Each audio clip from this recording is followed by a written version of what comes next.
Yuba-Sutter.Live's local government live streams are presented by Plumas Lake Self-Storage in Plumas Lake, where lifelong local residents are helping other residents keep things safe, providing indoor storage units, outdoor RV and vehicle parking,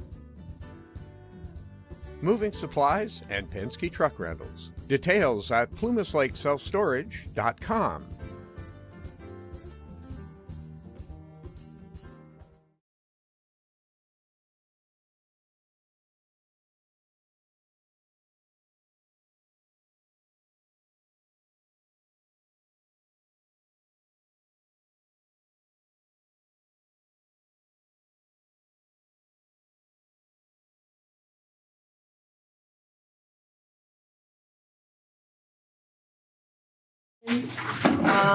Can we stand for the pledge? Salute. Pledge. I pledge allegiance to the flag of the United States of America and to the republic for which it stands, one nation under God, indivisible, with liberty and justice for all.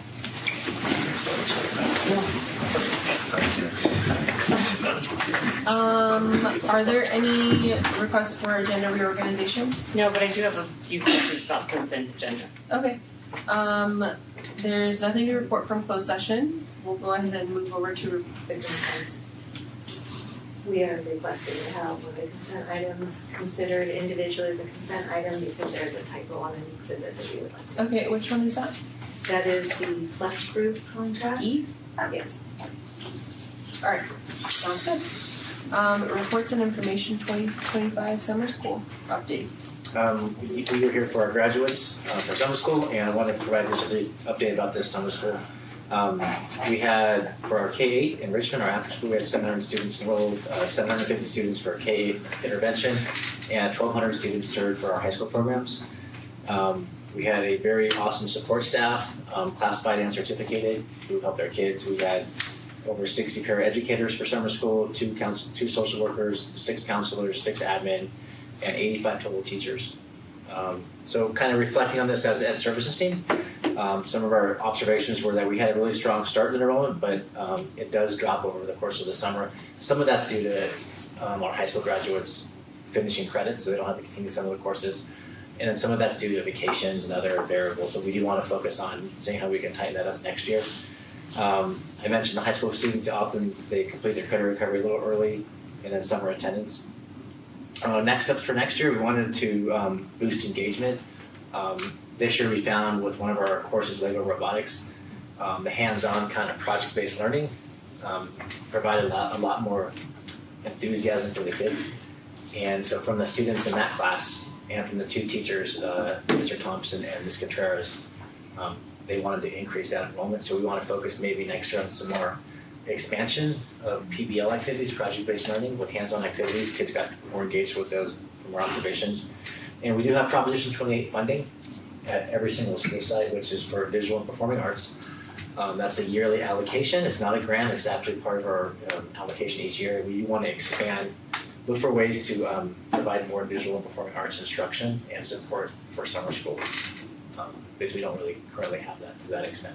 Like doing a mini musical? Something like that. So we have a lot of music teachers, our teachers on campus, our campuses, and giving them some opportunities to take that experience and drive it towards summer school. And that's something I don't think we've done much of, or that I have, so I'd like to expand that opportunity. Well, I think in my opinion, one of the successes of the Lego Robotics was the conclusive, like at the end, where there was a celebration and people could observe what they had done, so there was an actual project, there was a completion and a celebration therein. And I know I still feel very new as far as the 700 KA and that students who are involved with the enrichment, the academics, and that sort of thing. What that looks like, as opposed to the that was more specific. Like, okay, well, I knew what I could expect as a parent if I was putting my kid in. Yeah, so for the K-8 academic interventions, more for students that we're identifying at the school sites who are K-8 who are struggling in reading and math. So we work with the school sites, identifying those students and then having those communications with families getting that extra intervention during summer school. So that's specific to the intervention piece. And so in those classes we have our elementary teachers and our middle school teachers doing, they have a core curriculum that they use for summer school. And then they have supplemental curriculum they use also. The enrichment piece is more of the after school component. Like So we have all learning day through or half play. day. Yeah. Okay. Yeah, we were really excited. Like I said, the staff is awesome, very supportive, board certificate and classified staff. So we're excited about providing more opportunities next summer. Thank you. Any comments from the public on the agenda? There were none. Consent agenda. We'll go ahead and start with questions and then we'll do E separate. Yes, thank you. Okay. So, I would like to just ask a few questions with regards to the contracts and agreements attachment found on item D. Just briefly, I think the thing that stood out to me on here was on page 1, under district office, the third one down, just marked to payee, mileage reimbursement to non-public school in the amount of $23,600 to payee. So is that to cash? No, so that's to an actual identified parent. We remove the parent's name, so this parent is actually transporting their child to a non-public school in the Sacramento area, and we are required to reimburse her for that. At the rate of, The federal reimbursement rate is 70 cents a mile nowadays. okay, so 70 cents a mile It's now? pop, yes. $23,600. Is that for the upcoming school year or is that for the prior school year? I believe that was prior school year. It's a reimbursement. It's reimbursement. Yeah. Is it? Laura, look at you because. I don't know, I believe it's for this school I year. believe Because we have to pay it's- this school okay. year. These are current Thank you. purchase orders for this school year. Yes. So, it would cost us a lot more to do that ourselves, but that is a standard practice if the parent is willing to do the transportation to reimbursement at the federal reimbursement rate. Okay, so, lame question, but do we reimburse all of our parents for transportation to We're their, to required to school? provide special education transportation. And in some cases, the Oh, okay. students aren't able to necessarily tolerate the bus ride, and so in some cases, the parents are able to transport. And so we are required to reimburse them for the transportation costs for them to do that. But this is, I think, a PO, so it's not we cut a parent a single check. It's just as they send us the reimbursement request and Correct. accompanying documentation Correct. proving they're in.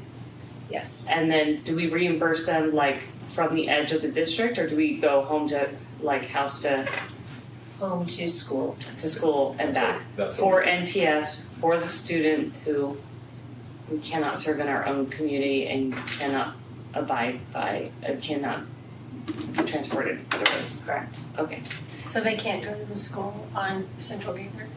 There's a few students that weren't able to, so we're still having to serve I was some just students. curious. okay. And my other question was with regard, if anybody else has questions on D. No? Okay. My other question is with regards to G, the ratification. And I think you mentioned you're pulling E for separate consideration, so I'll skip to G. And my questions was with regard to number 2, Ryland Consulting, provide financial and business office support due to a retirement director of accounting until a replacement is hired. I guess my question is just process 1. We don't have anyone that we're currently training or like in-house where they have learned the ropes such that we're I guess I'm hopeful our community is one, our culture is one as such that we are training people to be promoted, right? And always, encouraging that. So, but it looks like it didn't happen here. Like we don't have somebody who can fill that role. I think that part is true, but as far as all of our directors, they absolutely encourage, train, and mentor to make that step, but we don't have somebody that wants to fill that role. Oh, it's a want. Okay. And then I was just curious about the Claremont Partners. Are we looking at new health benefits groups? We are looking at an analysis of our existing healthcare, seeing what else is available. We have had some significant increases in our health care rates, so we want to work with our labor partners and see if we're doing the right thing or if we need to make a change. Okay, and these ones are well recommended? We interviewed several organizations to do this, and this is where we landed. We're also doing this jointly with the County Office of Education as well. So there were multiple districts who interviewed several companies along with the county office and along with Yuba-Sutter Events. So it wasn't just us. So we all landed on this one particular company. Oh, okay. That's in lieu of the tri-counties, right? We currently have our benefits through TSIG, Tri-Counties. But this one's a shopper. What's Your that? consulting group is a shopper. Yes, to Yeah. do the analysis for us to see Yeah. whether or not- Independent. Yes, I like it. Okay. I'm done with questions on G. Everybody else, good? Any other? Okay, then I think my final one is H with regards to Panorama. Well, I noticed G and H, they're the same, right? You just split up the contracts. Yeah, On two so different- Tino and I both tend to have a lot of contracts, so I Oh, you didn't want to touch his contracts. I can't speak These to are it. mine, those are yours. We can switch it up a little bit. understand. Okay, now I see. Contracts. Okay, so now it's Tino's turn. Panorama is so part of. No, I know what that is. Okay. I mean, I understand. I did the reading. Okay. But my question is, this is the the feedback on school climate, et cetera. And this is for the LCAP, I know. But is this is in addition to the safety quiz, survey that they take? The California Healthy Kids Survey. Yeah. Yeah. Okay. So this is our own personal private one.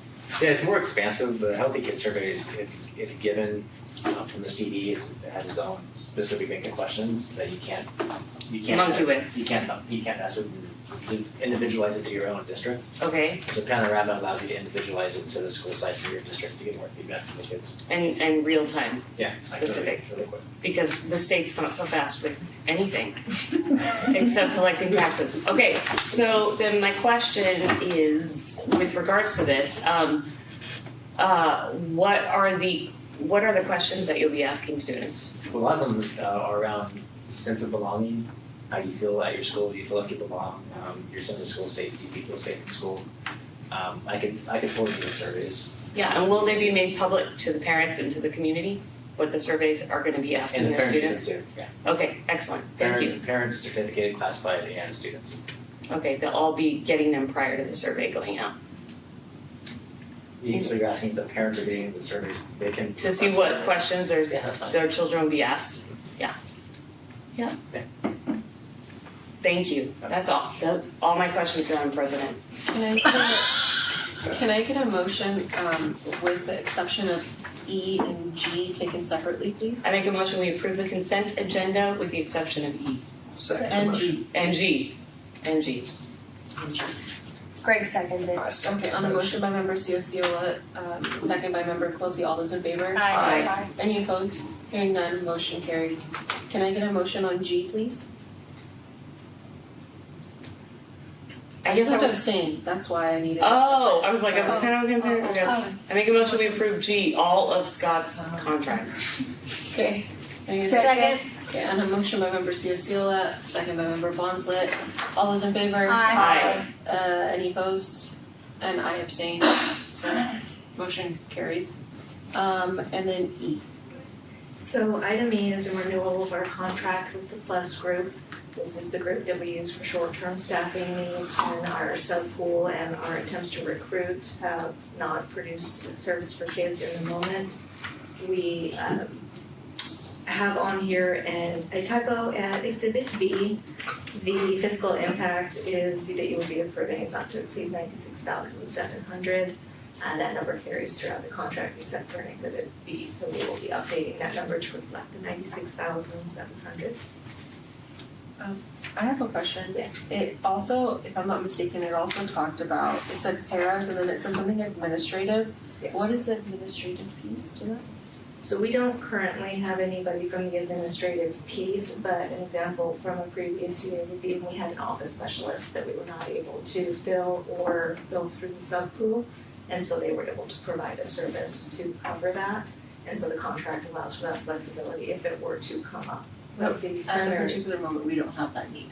we're looking at SPED in particular for our paraeducator positions. So where in Exhibit B would you anticipate, you need to add it to the contract? That So it's not to exhibit- exceed? Yes, the not to exceed on Exhibit B, if you look at A under compensation, Right, instead of 96,700, it says 550,000. that's true, it does say that. And so we will update that with the accurate 96,700 before we sign the contract. They were excited you were about to sign that. Can I get a motion? I make a motion we approve with the edit as discussed. I second the motion. A motion by member Ciola, second by member Quilty, all those in favor? Aye. Any opposed? Hearing none, motion carries. Second reading, action item, second reading. Thank you. So at the last board meeting, I brought forward a set of board policies and administrative regulations. I bring them forward for second read and approval. Any questions? Can I get a motion? Make a motion to approve. Second. Motion by member Lamb, second by member Bonsley, all those in favor? Aye. Any opposed? Hearing none, motion carries. B, community facilities tax. Oh, yes, sorry. Yes, so this is our annual update on the tax report. This is all set in the Melrose taxes, so this is just the annual increase to those taxes. We have to approve it every year, and it's our standard report to approve that. And how does remind me, how the increase is identified and decided every year? That is a great question. That is indicated in the CFD document. I don't actually have that information to give to you right now. Okay, the 2 pages of the resolution, is that what you're talking about? Or are you talking about the tax report? Is that still part of the new buildings that are, are they still, is Melrose still active? It's still with the new active. housing Yes, that's we still coming have debt outstanding for those Melrose that we are paying for the improvements that were done in the early part of this. So all the new houses that are going in are No, Not- sorry, not I'm old sorry. These houses. are old. This is an old right. development. So because I thought that was they're And not. some of them have fallen off because they've maxed out, right? That is they actually fall off every year. Yeah. Okay. So these after essentially 30 years these start falling off, and so this is going down every year as far as revenue to the school district. Right. I mean, the tax report, I don't have a problem with. Let's approve of the reports. I'm just, it's regarding the levying of the Melrose special tax Mm-hmm. and an increase therein. As far as how we just. It's not increasing, is it? It does increase every year. Yes. Yeah. Oh, it does. Yeah. Okay. And so let me see if I can pull through. So it was 187 last year. Are you on page 9 of the tax report? Or what page are you on? I'm looking at page 2 Okay. For the report. of the report. So summary of CFD-wide So STU you can tax see levies? you can see the tax parcels are declining to 4,368 for the 25 school year, and the rate is going from 187 to 191. With the senior exemptions.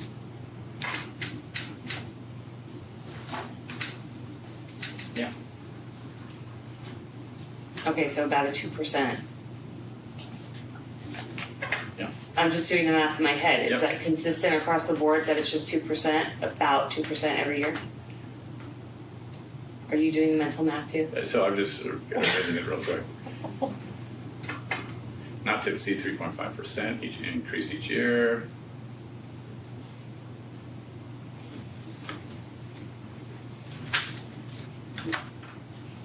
Yeah, I apologize for not being prepared on the question.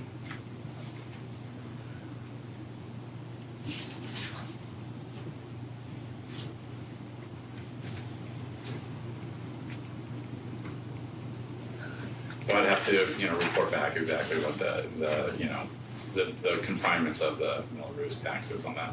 What the methodology is? Yep. I just wanted to know because I'm a property taxpayer. Sure. Everybody knows who owns property that the property taxes have increased substantially, especially in the last 2 years, and so I want to note that. My understanding that was the formula was established at the time that Melrose was put into place. When this was voted into place, the formula was absolutely Right, established. so at this that is point. formula driven based It upon is, a, 100%. right, okay. Well, the interesting thing is it's gone up only by $4, so it's not a percentage, but it goes up $4 every year. Is that what you're noticing too? That's what I'm saying as well. So the Absolutely. method of apportionment as she was referencing is identified on page 9. So that's very odd to not be a percentage, but a dollar. dollar amount. Which government office was responsible for this? I don't know. I mean, we were part of the passing this, but So on D on page 9, CFDY tax means a special tax of $55 per STU commencing in fiscal year 1991 to 92, subject to an annual increase of $4 compounded. I don't know what that all means, but. well, it's No, a straight dollar amount instead of a percentage. Right. Yeah. Okay. So, And then the developer fee conversion means a special tax of 23 cents per square foot, so it would be a footage amount. In those days, it must have been a lot. Well, people were buying, trust me. Yeah. Or, yeah, for them, it was considered many people bought outside the Melrose areas. Mm-hmm. so is this something that goes on unto eternity? No, these typically go for 30 years. And that's what Melrose districts are. So is this our last year, seeing as this started in 1995? I think. Is this the end? Well, they start. So properties come into it, and then they fall off after 30 years. So they came in over the years. And Oh, then, I see. And then they start falling off. So that's why they're falling off. But this particular area There'd be 4,368. of the tax parcels. Yeah, and then I'm sure there's a cycle within that. There might be some that were built in 96, some that were built in 97, and then eventually those will fall off too. So that's why the maps are included to show you the Melrose areas. Okay. So Okay, they- but the district started this in 1990, and then we just agree to it every single year until the end of time, No, until the properties fall off. until those 4,000 have gone to 30 years. Correct. I mean, it's not, again, it started off under 2,000 and then it grew up to 6,000. Now they're falling off because of the. So it'll be like a bell curve. Yeah. Okay. And So there's you been- look for that sign when they're building new homes, no Melrose. People buy those. I mean, so. It says no Melrose. I understand that, the consciousness here, but this is what goes It's been to abandoned build anyway. schools. No, I And they still understand. put the signs up but though, I because don't- right by me, there's a sign that says no Melrose, buy here. Well, I know that but I just they want to don't make sure have I it anymore, understand what do we're they? doing here. They have That's bonds all. too. Are there any other questions? That's it. Okay, can I get a motion? I make a motion we approve. Second. And a motion by member Susiola, second by member Lamb, all those in favor? Aye. Aye. Any opposed? Hearing none, motion carries. C, approval of renewing Precision Security Services. Yeah. So this is our annual report for our security. We've contract with Precision Security. They provide security to our schools after, in the evenings and also on the weekends. And so we are requesting a renewal of this contract. and this covers two for all of our, 2 security officers for all of our sites, and they just like drive through them constantly all night. That's exactly what they do, yes. And then they report suspicious activities that sometimes we have to respond to. And I'll be honest with you, I hope you always are. I am. But Mark and I were just talking about, we've had a pretty low level of vandalism for a school district this size. And I would agree with that 100%. So this is I really think this has been a good service for the school district, especially since we opened up our campuses to allow people to be on that song on the weekends. So I think this has really kind of helped just maintain order in that aspect. Make a motion to question. Make a motion to approve. I second the motion. Motion by Member Lamb, second by Member Quilty. All those in favor? Aye. Any opposed? Hearing none, motion carries. D, approval of strategics contract. So so I'm gonna let. We're gonna take this together. Yeah. He'll do the contracting and I'll do what it actually is. So if you remember, well, some of you who were here who either work for us or I don't know if you were on the board. So we brought into the district a system called Catapult, which was a notification system in cases of emergencies. There were some challenges with staff in terms of notification of using their phones, not using their phones. They didn't have their computers on, so there were some concerns brought forward. And so Centegix, and Alicia Ryan is here from Centegix, she actually worked with us on the Catapult when we brought it into the district. But Live Oak Unified is using it, Franklin, Twin Rivers Charter, and it is a FRA is a system by which staff wear a badge, I'm going to call it a badge, and are able to notify the whole school if there's an emergency. So if someone's fallen and there's a medical emergency or there's a fight and they need assistance, you click the little badge and it alerts people. And then also for the lockdown, and I think this is what was the biggest concern in the lockdown is, people being notified. So there's a way to notify the entire school, including substitutes. I think that one of the biggest ones was how do our subs know? So subs would be given the badge, would be notified that the campus is in lockdown, there are flashing lights. So it's a system by which addresses the concerns that came forward when we initiated Catapult. Again, I watched it in action when I went up to Live Oak to see it, and I think it is a system, it's easily used. Will address the need for other staff, classified, certificated subs, to make sure that everyone is aware when there's an emergency on campus. It's way better than Catapult. So this is a badge that can both send and receive? It sends. Yes. Okay, but I'm gonna let Alicia, can I call upon Alicia, Ryan, and Justin to talk It's a about great. it? It's so nice. So this is Alicia Yes. Ryan. Lana, you're 100% correct. So it is just to send an alert if you need help. okay, so But it's it like does put out on it's the like screens life alert? a notification system to people. 100%. To where you are. That's exactly Goes right. right to where it's happening. that's the one I can't get up. Yes. So, but how can you differentiate with a badge if it's like a choking or a medical versus there's an active shooter? Great question. So if you I only ask those. I'm just kidding. Sorry. Go ahead, Alicia. sorry. So if you press it 3 times, I need help. That's like the fallen and I need help. So that can be used for medical, it can be used for fights, it can be used for everyday things that happen, whether it's a hostile parent. Those never happen here. Right? No. Okay. No hostile students or anything like that, but it's those everyday kind of things that can happen in schools across the country. So that is 1, 2, 3, I need help. That goes to the local team. They get an alert that oversees safety for the school. Now, if the situation is different, like you had talked about and like you had asked, is that they could keep pressing it. And that's when it kicks everything off. So that's when it could take over like a smart board like this right here.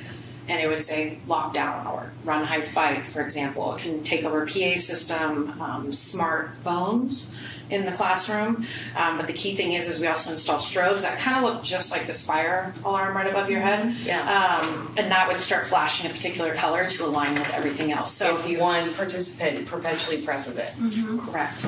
Okay, Correct. so as to avoid accidental pressing, you know. There's no accidental pressing of, I mean, it's gotta hit 8 to more, we don't train 8, we just Right. say keep pressing, because when somebody has a situation they're not thinking clearly, but I need help is the other training, and then those would be trainings. So if it's pressed 1, so that could be an accident or whatever, and that's Correct. fine. Okay. Correct. The button is indented too, Yeah, so so if somebody was hard. holding something against their chest, then it's not gonna initiate anything.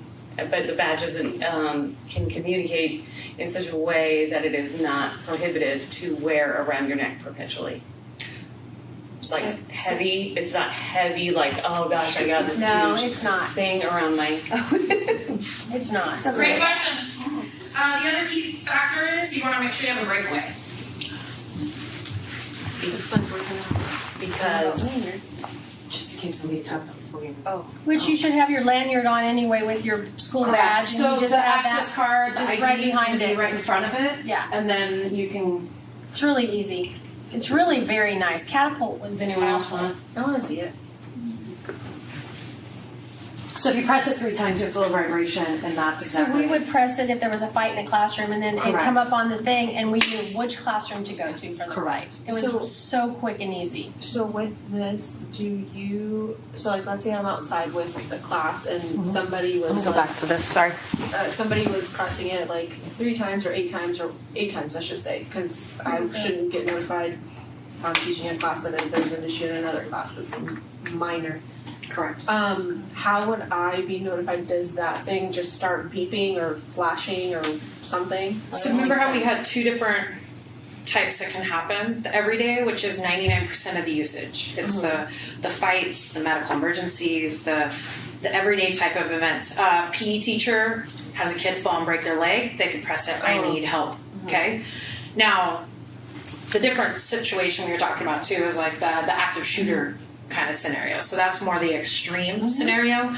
But if any staff member, by the way, any staff member gets it. So from superintendent to a sub, everyone has that. So if they're out in the field, we'll know they're out in the field. Which athletic field they're at, because we have beacons that we place all throughout the campus on the exterior. And then we have strobes on the interior, so we can figure out what classroom they're in, what floor they're on, what parking lot they're in, what side of the football field they're on, all of that kind of detail. Right, but when we have, knock on wood, we never have that, but if we were to have that extreme, Yes. right? Okay. Would would staff member with students that's outside through that device, would they also be notified that there's active shooter on the opposite side? You need to run to safety or whatever, is there? It's a great question. So it can be multiple different ways they can be alerted, not through the actual badge. The reason we don't do that is so the life of the badge stays long enough. So this badge will last you about 2 years. And it's only pings it like every 7 hours in a day, so we don't know if some staff member where they're at or if they're at Starbucks or anything like that. So we have very low usage of this from like a battery standpoint. How we're going to do those alerts are through PA systems, through smart boards, through desktop pop-ups. On your phone, you can have the app on your phone. You can, so if like PE teachers sometimes get added to the safety team just because they're out in the fields a lot and they don't have access to the VoIP phone that's in the office or the PA systems. And then those strobes too are placed by the entries and exits. So that's how a lot of times PE teachers will see that because Fire. Same. exactly. Or like you train your parents, hey, if you walk up and you see this flashing red, please get in your car and go the other way. It doesn't. So that's what the 73,500 is, because it's not calibrated just to our own internal systems. Like if I check out badge 73 and I am part of the Bridge Street, kindergarten team, it's like my badge is calibrated to my immediate team and their computers, smart boards, whatever. But you also are cabling and installing your own strobe equipment so we can't just use our own communication items. Like This is really infrastructure. What's I think that's what you're getting to, right? Is infrastructure Right. like? Yeah, I'm going to address one thing and then I'll get to the second one. Number one is if I'm a staff member that works in Yuba City, my badge will work at any one of your sites. So it'll work at, if I'm an elementary teacher, it'll work there, but if I happen to be at the district office for a training and I saw something, I could press my button and it would work here. So it's wherever that person is present with that badge, it will work within the district. And it'll identify the admin on that particular site? Correct. And it'll go to the local admin of that particular site. Now then there's someone like Justin who oversees safety for the district. He could get notified about any large event that's happening at any of the sites. Right, but notified through your proprietary items, not through our own items. You can continue using your own items, ma'am. We can automate a lot of things too. So if you guys have things in place, like I said, if you guys have PA systems that already are configured and set up, or VoIP phones, we can add to that, or door access locking, we can do that. So it's whatever you already have in place. We're not taking over, we're just adding to. So we're adding our strobes, we're adding our beacons, and then we're adding gateways to make sure that all works. So if there's a spot in your campus that doesn't have good Wi-Fi or doesn't have good cell phone service, the badge will still work. You know what I liked about it was that if someone didn't bring it to school, it gives you, I would get an email like, hey, this person's badge hasn't been on campus for 3 weeks. So I'm like, where's your badge? You know, you call them in and say, hey, where's your badge? They left it at home. It notifies you that they're not wearing their badge at school. I thought that was kind of good. Oh my gosh, I'm having Pentagon flashbacks. We had something like that, but it was like 1/4 the size. So then you know that you're all taken care of, you know? But if you said, where is Johnny today, you couldn't use our system for that. That would be something else that you would have to have. One last question. Yes. And this is probably, I don't think this is maybe tied to you guys, I think it's more district. We have county staff that are on school sites, so would we be supplying county staff with? Yes, I think just because they're on our campuses, they're our students, we want to make sure everyone's safe. It's not just county or district. So yes, we would want to include them as well. Okay. We ask for a number of how many staff do you have. That number can be anything you guys want that number to be. Within reason. And we also give you extra too. But we also make sure that, however many substitutes you average on a day at school, like you make sure you have enough. So like you had said, Londa, is one of them, someone forgot their badge today. Well, here's a temporary badge until you find yours. If you find yours, let us know so then we can trade this one back in, put it back into the pile, and then give you and activate your badge again. And would this, using the shelf life is like 2 years, would this ongoing cost that we're going to be accruing, does that include the replacement? Yes. Now, the only difference is if you lose your badge, then eventually you'll have to buy some additional badges, but everything else is covered. We're monitoring all the hardware. We'll give you access, the badge administrators at each site, to see whose badge is working, what badges need to be switched out. You can either ship them back to us or we can get you the batteries so you can switch out the batteries. But either way, it's hardware as a service, software as a service. We're doing all of that. So it's not necessarily that like the chips inside or whatever, that's not the 2 years, it's more the battery, and then I don't need to replace the whole badge, it's just the battery? Correct. Now, sometimes you might have something wrong. You just ship it back to us, and you have extras, and then we make sure to ship you back. Sure. Okay. And we'd have to make it part of the onboarding and Converse to collect and distribute those. Correct, because you can. So that's why we always recommend the name little labels, so that way it's not someone Sharpied their name on it or anything like that. So you can clean them and hand them and keep reusing them. And then one last question. The one thing though with Catapult was that it would alert us if there was something that was, if I'm not mistaken, if there's PD outside, PD activity, and we needed to go on lockdown, like that component. Great question. That was that's something I'm. So the great part is that Twin Rivers Charter's already been trained, and Franklin Elementary's already been trained, and they're up and running. Yuba City Police already has the integration. I believe it's already up and running with a system called Rapid Deploy. So if you guys want to empower them, then that's another conversation that you can have internally, but then they could alert you through the system too. So it's up to you how you want that. As a district, you can decide how you want that. But they will be able to get your notifications once you guys are up and running. I meant the other way around. Yeah, but if you want them to be able to, then that would be a discussion you guys have internally. Oh, okay. And then we can add dispatchers or whomever you want to have access to be able to invoke a lockdown or, Sure. but that's a conversation you have internally. It is definitely an option. Yeah. And we still have catapult. Okay. It doesn't go away. It integrates with it.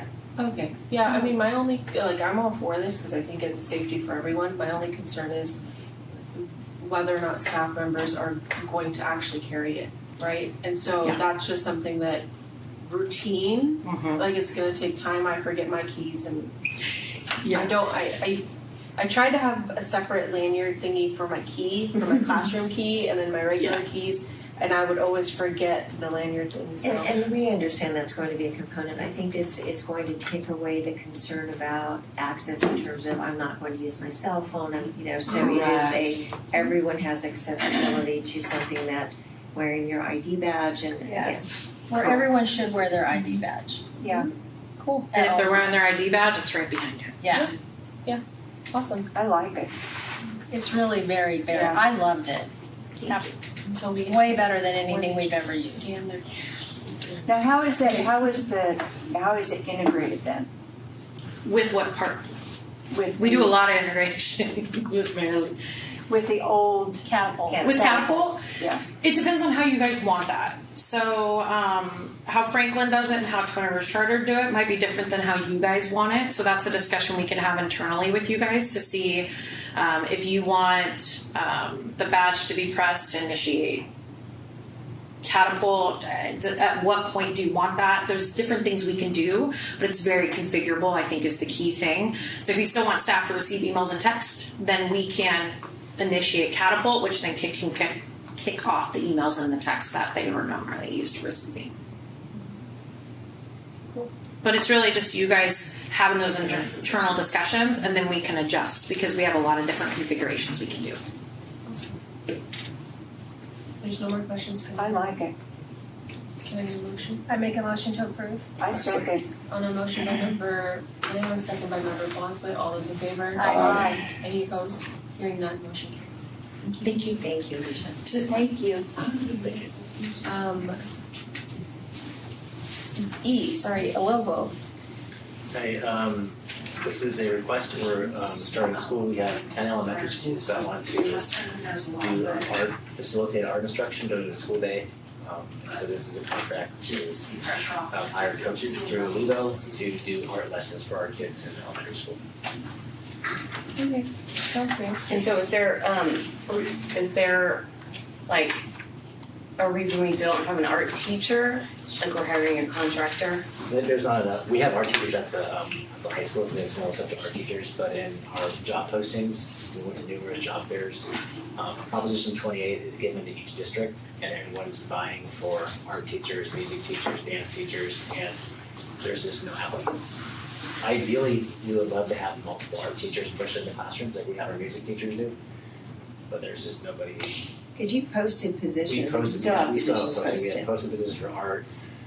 We went to job fairs looking for art. We found 2 music teachers, which is great, that expand our music program, but the art teachers are very challenging to find because every school district is hiring for the same. Plus, there just wasn't a lot of them out there. That's a great thing, is they gave the districts some money for Prop 28 to hire certificated classified staff, but everyone's going for the same people.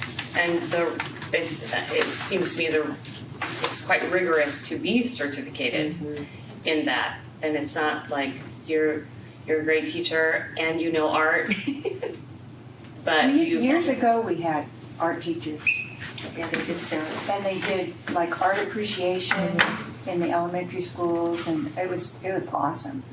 Ideally, you want all of your staff to be doing all of this. And in an ideal world, I would not like to use contracting agencies for this. Like, hopefully, we can move to a position where we're using all of our staff to do this, but it's just finding that I guess staffing is challenging. no, I get it, but I guess the thing is that the coaches that we're going to be using, right, at these 10 school sites, are not certificated. No, they're facilitators. They don't teach. They're not teachers. So teachers are still in the classroom running the classroom, they just facilitate some of the lessons and like work with the kids on hands-on activities. Right. Yeah. So we still have somebody in there facilitating art. That's not like, I guess I'm just highlighting the hypocrisy. Not of, I mean, we're doing what we've got to do. The cool thing about these is they bring all the supplies, everything is brought with the code. Because they're mostly college students, they have 48 units. They have to have at least 48 units or pass the peer-educator exam. They have to have the same qualifications as their educators. So Kirsten, I think you bring up a good point because I do know that districts, and it's interesting because you can hire staff to help with art, but trying to find people out there who might not be teachers but to help facilitate. The thing with some of these companies, my niece does this for another company down in Southern California, is they go through they do all the professional development for the staff, Right. They do the lesson planning, and so I'm going to call it because my niece is a kid, but the art individuals come in and it's all done for them. So we just don't have that capability of doing that. And you're right, there is a little bit of, how come they get to do it but we can't, but it's partly also we just don't have the ability to do the lesson planning and the training and all of that go with hiring a lot of classified staff to be able to do this. No, I understand. I'm sorry. It's No, I not get it. you. I'm just making a systems. I'm grousing at the system, not the decisions made in this room. And I totally understand the benefit of a contractor. Absolutely. So because of that, having been one myself. So I understand they take on the risk. That company takes on all the risk of the hiring and the professional development and the insurance, et cetera, et cetera. So I'm with it. And I'm grateful our students are able to receive this vital part of their education. But Tina, you will continue to try to hire our own staff to do Yeah, this. ideally we want to have our own staff do this. Yeah. I mean, we're handcuffed by them. Can I get a motion? I make a motion we approve. Second. A motion by member Cianciolo, second by member Lamb, all those in favor? Aye. Any opposed? Hearing none, motion carries. F, Comp Health Medical Staffing. This is a minute contract. We had one of our SLPs not follow through, and so we had to continue with the same company, and it's a change of our start date to August 25th because we had to get this to this board meeting. So it's a minute contract to hire an SLP through Comp Health Medical Staff. Can I get a motion if there's no questions? I make a motion we approve. Second. A motion by member Cianciolo, second by member Quilty, all those in favor? Aye. Any opposed? Hearing none, motion carries. Board reports, information, Yes. discussions. I have a report. Awesome. I attended the August board meeting for Yuba City Charter School a week ago Wednesday. And I also went to their training I went to a one-day training, I didn't go both days, for capturing kids' hearts. And it was really awesome. I really, really liked it. The thing that I liked about it is that it had a lot of just classroom management embedded in it. And it was really valuable. I'm glad I went. Anyway, it's called Capturing Kids' Hearts. And that's all I have to say. Awesome. Thank you. Alright, and we don't have another meeting until Thursday for government liaison. So, written communications from the public? There were none. Awesome. Employee representatives? Good evening, board, staff, and anybody in Zoom land. Anybody out there? A couple people maybe. So, tomorrow's the first day of school. I can't even believe it. I feel like it was just like yesterday. I was standing up here saying, "Hey, I'm leaving. Don't call me, Scott. And thank you for not calling me. I appreciate that." Although people did, it was really awkward. Like, get a call in the middle of the night. Okay, I'll call you back in the middle of the night. But anyway, so classified staff. So many of us. Not me. Well, I was in summer school. Work all summer long, right? When you look, there's something special about walking into a school before everybody's there, and you see those floors that just shine. You can almost see a reflection in it, and that's really the hard work of our custodial team out there. Our IT team, I think, correct me if I'm wrong, rewired 3 different schools. That's a huge project. So classified staff really worked hard over the summer. They got a little break with the weather. It wasn't too hot, so that was good. Now we're getting it right now. So, but I just, I know that they worked hard, and so when you see those folks, let them know. We appreciate you. I saw them out there. I was talking to a couple of maintenance guys today. We were at Yuba-Sutter High this morning for Meet the Artist, which was one of my former students that I worked with that did the murals, so that was really special. But they were out there on one of those big, I don't know, earth moving things, digging a ditch, and I'm like, I always thought those bobcats looked fun. And it's like, oh, I got one over there. You know, bring it down, right? But they're working hard, and they barely crack a sweat or anything, doesn't seem like, because they're just diligent on what they're doing. So I'm looking forward to that. I'm looking forward to starting school tomorrow. Over the summer, our classified employees received all their retro pay. It's really, really, really confusing the way it shows up on our paychecks. And I realize it's driven by the county, but some explanation. I had a young man at our PD the other day for special ed paras just came up to me. He's like, I don't understand. I've got 3 paychecks and my pay went up, down, up, down, up, down, up, down. And I'm like, I looked at it and I kind of, okay, well, that's 1/10 of the month, so that was this retro. And it looks weird, and it's not really easily for people to see and say, oh, this is how much extra I made. So we would appreciate if we could have some clarity when retros come out, even when our summer assistants, it was like all lumped together. Also back to the retro, depending, like I'm a school attendance day employee, my retro looks different than a 12-month employee's retro. It looks different, I mean, just looks different on the check. Completely different.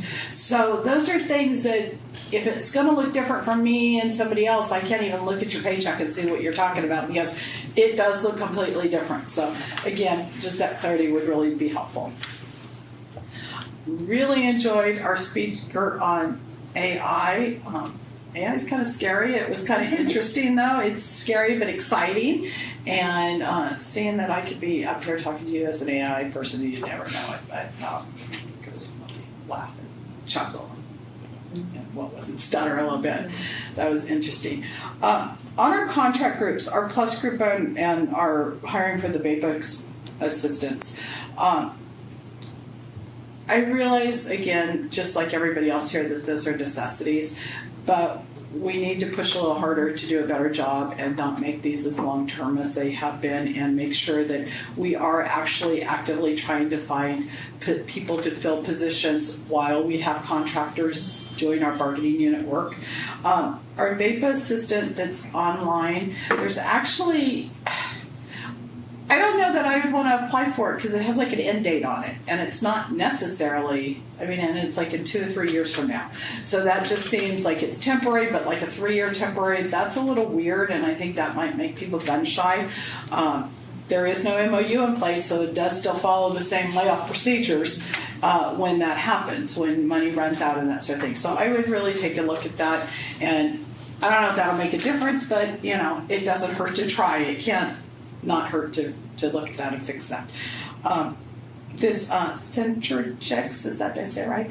That sounds really exciting. I was just talking to one of our admins today, or I guess on Monday, or maybe Friday, it doesn't really matter, that I don't know the last time I received a catapult on my phone, be it a drill or whatever the case may be. So I don't know if it works, and I am always concerned because we have people that are, out in the field, literally maybe mowing a lawn or something like that. Having something like this and there's an accident would be really great.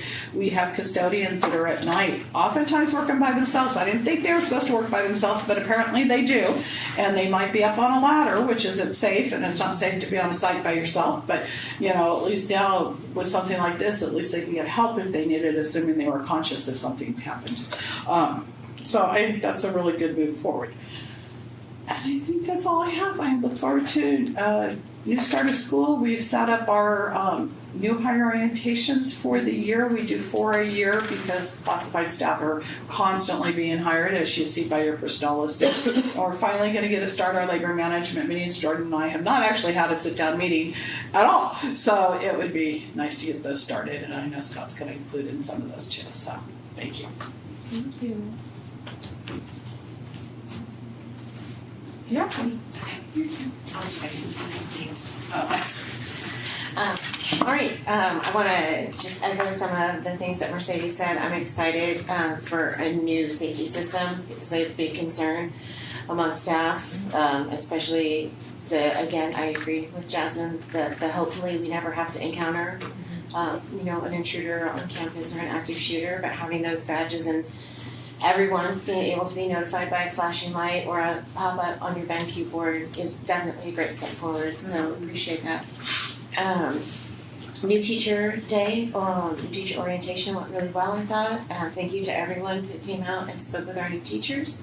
I'm excited to have 47 new certificated employees brought on for this school year, and they seemed very enthusiastic, some familiar faces and some former students. It's always so, it's great, but then also like, wow, right, go count my gray hairs. So thank you again for another successful new teacher orientation. It was nice to be included in some of the discussions and planning for that. And I know that everything, like the feedback was that they were well informed. Having IT there right on site to help with the login issues or anything that cropped up was amazing.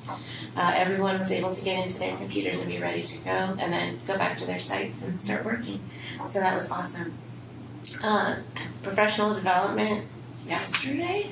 Oh, wow. Okay, professional development yesterday was great. I really enjoyed the opportunity for YCIA and Albert Powell employees to attend our beginning of the year kickoff professional development was a great addition to this year's calendar. So thank you for remembering that some of us started a week ago. So it was interesting to start work, have professional development, and then go back to work, but it was still really great. I loved listening to Christian Jackson. And just to share one thing that was a huge takeaway for me, one of the things he said, it stuck, and that was we missed the boat on social media. Let's not miss the boat on AI.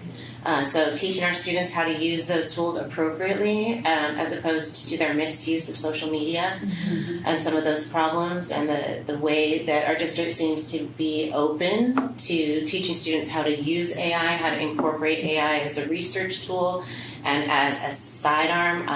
I explained it to someone the other day. It's a tool, not a crutch. And so getting on board with that and making sure that our students are prepared for the future, that we don't even know what's coming, I think that's great. And I appreciate that that was a part of our professional development. I went to this session by Rebecca Branstad, and I literally bought her book during the PD, and I brought it with me today because it's so good, on executive functioning issues with students, which, in case you know what I do, my job is near and dear to my heart with my Discovery students. So thank you for recruiting excellent trainers and people that were available to talk to all of our personnel and provide something that was meaningful and important to every person on our staff.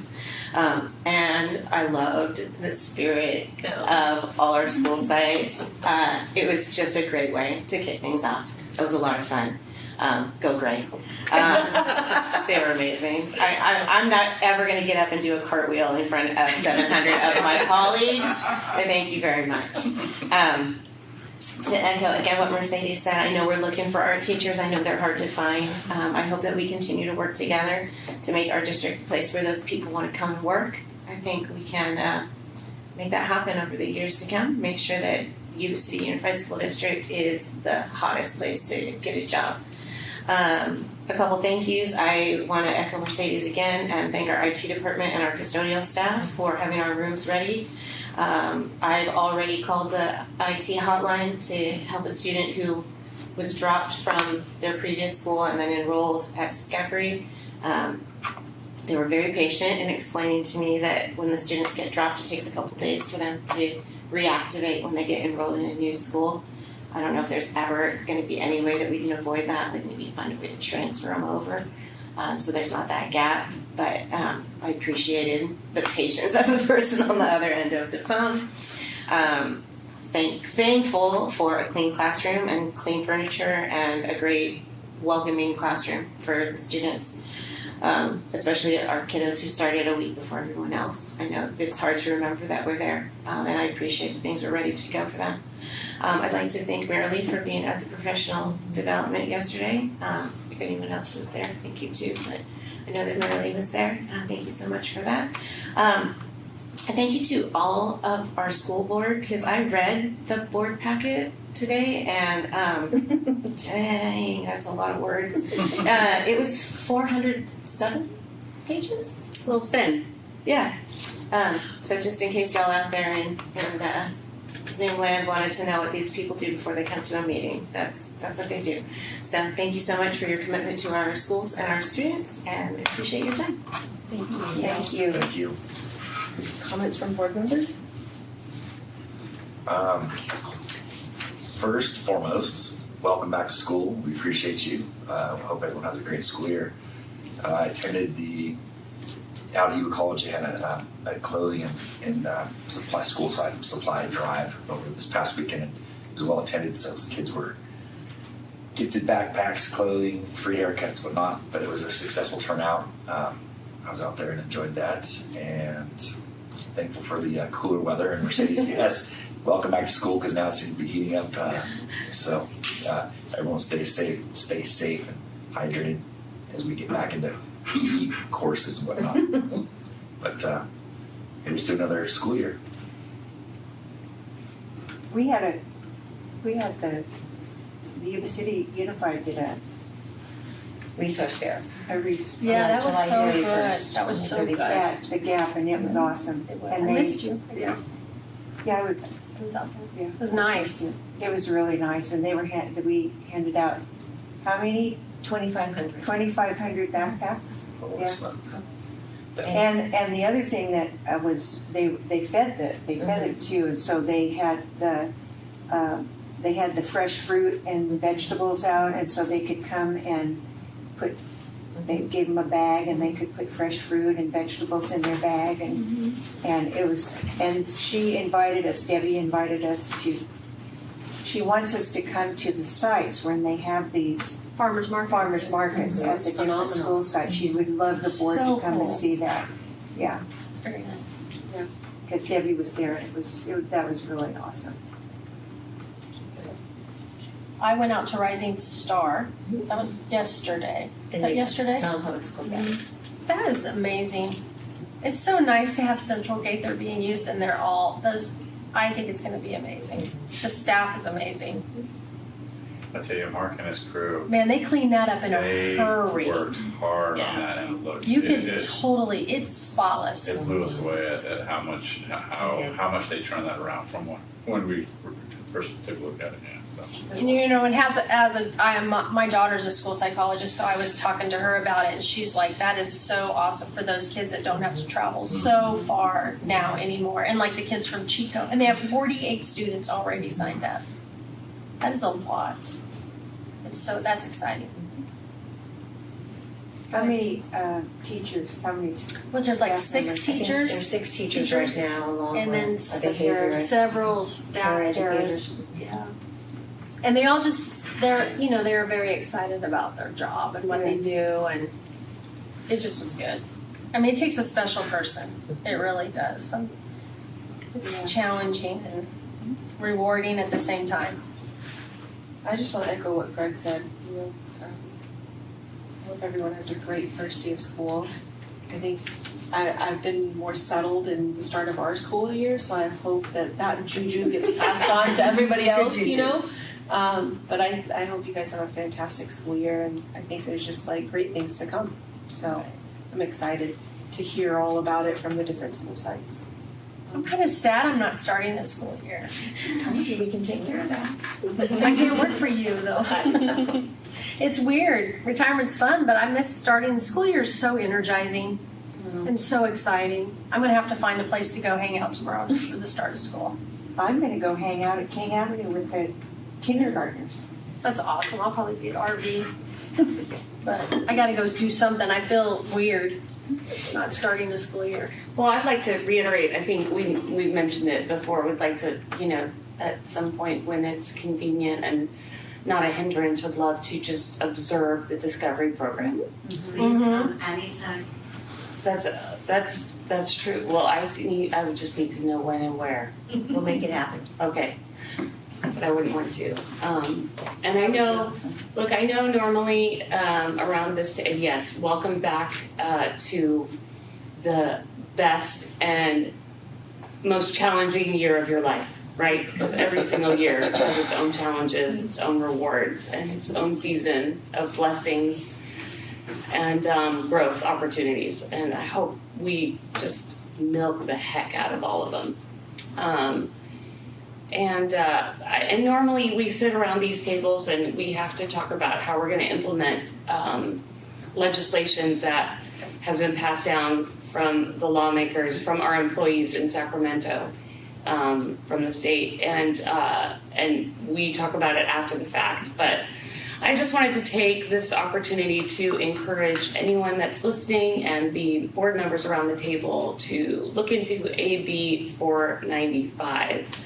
That is being considered at this moment, which gives it has not been passed yet, but it gives the right for a non-relative extended family member, broadly defined as someone with a mentoring relationship, to assume control of a child through a one-page affidavit without court review or notarization or parental consent required, under the auspices that it would care for immigrant children, possibly whose parents have been detained. However, no language specifies that matter, and leaves children of any vulnerable to being taken custody of.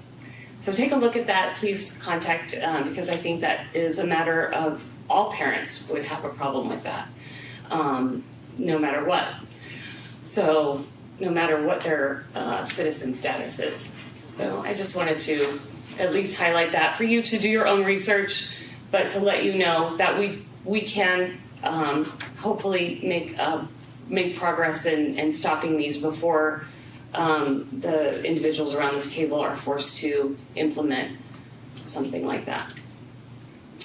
That's all. Thank you. AB 495. AB 495. All right. Comments from superintendent? Thank you. So a lot of it I was going to bring up, but I just kind of want to highlight again the resource fair on July 31st. Jen Case in her department with Ed Services made that happen, and we did give out 2,500 backpacks. We had our local hairdressers along with the students from the community, the beauty college, what it's called no longer, giving free haircuts. We had our nutritional services giving meals. We had other agencies out there. So it was a cool morning. It wasn't hot, but with a lot of community support. So thank you for that. August 11th, which was just yesterday, which feels like it was a week ago. Thanks to Tino and Educational Services for making that happen. I think there was something for everyone. We had our certificated staff participate, our health aides had training, paraeducators, our crossing guards. So there was something for everyone to have an opportunity to have some professional development. We keep refining it and getting better every year. And yes, Christian on the AI, helping everyone understand what it can do as a powerful tool, but nothing is more important than the teachers and our classified staff who are in our classrooms. So that doesn't go away with AI. Rising Star is open. It is a non-public school, which has 48 students, but students coming from Paradise, Chico, Colusa, Yuba County, Sutter County. So it is a much needed school for our students with special needs. So it's exciting to see that open. Compliments to our classified staff, because Mercedes, you were exactly right. They continue to work from serving close to 42,000 meals to our students. We have the LED project going on at schools where they're replacing lights, and they are still digging trenches to have the lighting put up for the walkway at Yuba City High School. So they have been busy all summer long getting ready for tomorrow, and for those who started a week ago, making sure that the classrooms are ready and the floors are shiny, and it's an exciting time of the year, but it does take a lot of work from our staff to make it happen. So thank you to them all, and just noting that if you've not noticed, go by View Vista. The solar project is moving along quickly. The panels are all up. They're wiring that. Then they move on to Lindcrest and AK, River Valley. I think I have that. Yeah, I think so. I mean, it's still a little up in the air. It as is, far as but the rules. I do have to say they are fast. Those panels went up, and it is. And I have to let everyone know there will be some inconvenience in terms of parking and drop off, but it is a temporary inconvenience for a long-term benefit to our district. So, that's going to happen, and it's happening now. So with that, I think that is just. Oh, and then today, Madeline Templeton, who is a former Berry student and Yuba City High School student, she graduated in 2008, and she is a former student who had special needs. She says this openly. She had a learning disability, and Mercedes worked with her, but she's very talented. Not only she worked hard, she was involved in her school at Yuba City High School and Berry, but she painted the mural at Yuba City High School. She also painted the Panther one on Park Avenue, and she's done some other murals throughout the community. She did one at Wheatland, and she'll continue to paint murals, and she just captures the essence of our campuses in a way that is unique. And I think it's a compliment and a testament to our schools and what we do in terms of a talented artist who gives back to our community. So if you have an opportunity, Madeline will be around and would love to do other work for us. So Madeline Templeton, know that name because she's doing the mural At underneath the waterfall, the water tower on Plumas. So I drove by and stopped and looked through the gate today, and it's gorgeous. And what they are doing there, I wondered what they were doing there because it's all barricaded, So but she it's was going to the- be beautiful. She was the artist that was selected to paint that mural, so Yeah. very talented. So with that, have a great start of the school year. It's always fun time of the year. Awesome. Okay, next board meeting is gonna be August 26th, open sessions at 7. Can I get a motion to adjourn? So moved. Second. A motion by member Cianciolo, second by member Quincy, all those in favor? Aye. Any opposed? Hearing none, motion carries. Yuba-Sutter.Live's local government live streams are presented by Plumas Lake Self-Storage in Plumas Lake, where lifelong local residents are helping other residents keep things safe, providing indoor storage units, outdoor RV and vehicle parking, moving supplies, and Penske truck rentals. Details at plumaslakeselfstorage.com.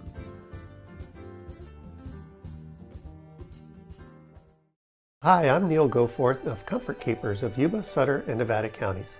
Caring for elders or even yourself has challenges. Comfort Keepers of Yuba, Sutter, and Nevada counties can help you address today's issues and plan for tomorrow with in-home and specialized care for you or your family members. Call us at 530-749-8800. Comfort Keepers of Yuba, Sutter, and Nevada counties.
Yuba-Sutter alive. It's the truth that comes through.